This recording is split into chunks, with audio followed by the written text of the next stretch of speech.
তিস্তার প্রথম বন্যাতেই ভাঙন ১৪ লাখ টাকার ফাইলিং, ঝুঁকিতে দ্বিতীয় তিস্তা সেতু রক্ষাবাদ। তিস্তা নদীর পানি বৃদ্ধি পাওয়ার সঙ্গে সঙ্গে আবারও ভাঙনের কবলে পড়েছে রংপুরের গঙ্গাচড়া উপজেলার মহিপুর এলাকার দ্বিতীয় তিস্তা সেতু রক্ষাবাদ।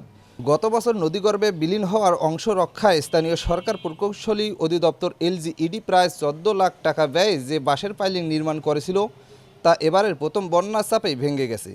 এর ফলে নতুন করে বাঁধের প্রায় ২০ মিটার অংশ নদীগর্ভে বিলীন হয়ে গেছে। শনিবার তিস্তা অববাহিকায় পানি বৃদ্ধি হওয়ায় ডালিয়ায় পানি নিয়ন্ত্রণ ব্যারাজের ৪৪টি জলকপাট খুলে দেওয়া হয়।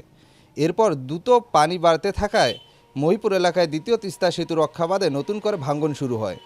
নদীর পানি বিপদসীমার মাত্র ৫ সেন্টিমিটার নিচ দিয়ে প্রবাহিত হওয়ায় মধ্যে ভাঙন পরিস্থিতি ভয়াবহ আকারে ধারণ করে।